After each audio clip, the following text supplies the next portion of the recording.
மகாபலி சக்கரவர்த்தி என்ற அசுர அரசன் மக்களுக்கு நல்லது செய்து வந்தார். ஆனால் அவரை ஏன் அழிக்க பகவான் விஷ்ணு வாமன அவதாரம் எடுத்தார் தெரியுமா? வாருங்கள், புராண கதையை பார்ப்போம். அசுரர்களிலேயே மக்கள் மிகவும் நேசிக்கக்கூடிய, பலமாக திறமையாக ஆட்சி செய்து வந்த மகாபலி சக்கரவர்த்தி. இவர் பிரகலாதனின் பேரன். ஒவ்வொரு ஆண்டும் மக்களை வந்து பார்த்து வளமோடு செழிப்போடு வாழ்கிறார்களா என பார்த்து செல்வதாக கொண்டாடப்படும் ஒரு பண்டிகைதான் ஓணம் பண்டிகை. மலையாள சிங்கம் மாதத்தில் அத்தம் நட்சத்திரத்திலிருந்து திருவோணம் நட்சத்திரம் வரை 10 நாட்கள் வரை கோலாகலமாக கொண்டாடப்படும் பண்டிகைதான் ஓணம் பண்டிகை. கடைசி நாளான திருவோணம் நட்சத்திரத்தின் போது மகாபலி சக்கரவர்த்தி மக்களை காண வருவதாக இன்று வரை நம்பப்பட்டு வருகிறது. கேரளாவை மகாபலி சக்கரவர்த்தி ஆண்டு வந்ததாகவும், அவர் மக்களை மிகவும் அரவணைப்புடன் கவனித்து கொண்டதாகவும், அவரின் ஆட்சியின் கீழ் நாடு செழிப்பாகவும் மக்கள் மிகவும் மகிழ்ச்சியாகவும் இருந்ததாகவும் கூறப்படுகிறது. நாட்டுக்காகவும் நாட்டு மக்களுக்காகவும் மகாபலி சக்கரவர்த்தி செய்த நற்காரியங்களால் அவனே அறியாத அளவிற்கு மிகுந்த உயர்ந்த இடத்திற்கு சென்று கொண்டிருந்தார். இந்த நிலையில் நாட்டு மக்களின் நலனுக்காக ஒரு மாபெரும் வேள்வி ஒன்றை நடத்த திட்டமிட்டார் மகாபலி. வேள்வியின் இறுதியில் நாட்டு மக்களுக்கு தான தர்மம் வழங்க முடிவு செய்தார் மகாபலி சக்கரவர்த்தி.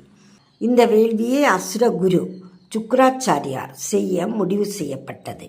இதை அறிந்த தேவர்கள் மகாபலி சக்கரவர்த்தியுடன் போரிட்டனர். ஆனால் இந்த வேள்வியை அவர்களால் தடை செய்ய முடியவில்லை. இதில் மகாபலி வென்றுவிட்டார்.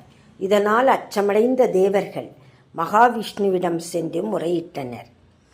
தேவர்களை காப்பது தனது கடமை என கருதிய மகாவிஷ்ணு வாமன அவதாரம் எடுத்தார்.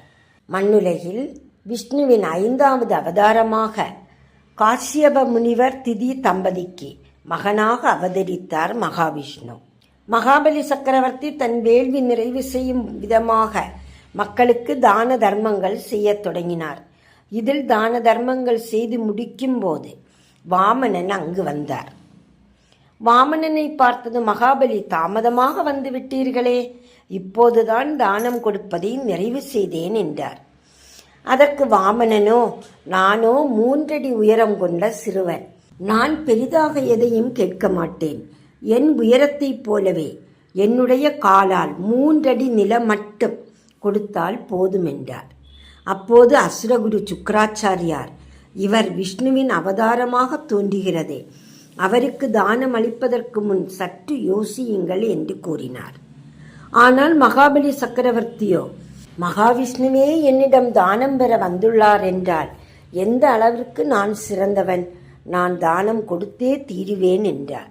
தான் வாக்கு கொடுத்தபடி தானம் கொடுக்க கமண்டலத்தில் இருந்து நீரை வார்க்க மகாபலி சக்கரவர்த்தி முயன்றபோது நீர் வராத மாதிரி வண்டு அவதாரம் எடுத்து சுக்ராச்சாரியார் கமண்டலத்தை அடைத்து கொண்டார். அப்போது வாமனன் அங்கிருந்த ஒரு குச்சியை எடுத்து கமண்டல நீர் வரும் குழாயை குத்தினார். இதனால் சுக்ராச்சாரியாரின் ஒரு கண் பறிபோய்விட்டது. இப்போது மகாபலி நீரை தாரை வார்த்து தானமளிக்க ஒப்புக்கொண்டார். அப்போது வாமனனாக வந்த மகாவிஷ்ணு பிரம்மாண்டமாக பெரிய உருவத்தை எடுத்தார். தன்னுடைய முதல் அடியால் மண்ணுலகத்தையும் 2வது அடியால் விண்ணுலகத்தையும் அளந்துவிட்டு 3வது அடியை நான் எங்கே வைப்பது என்று கேட்டார். அப்போது மகாபலி சக்கரவர்த்தி மகாவிஷ்ணுவின் காலடியில் அமர்ந்து தலையை குனிந்து கொண்டு, தங்களுடைய 3வது அடியை என்னுடைய தலையில் வையுங்கள் என்று தாழ்மையுடன் கேட்டுக்கொண்டார். அப்போது மகாவிஷ்ணு தன்னுடைய அடியை மகாபலியின் தலையில் வைத்து தாழ்த்தினார். இதனால் மகாபலி பாதாள லோகம் செல்லத் தொடங்கினார்.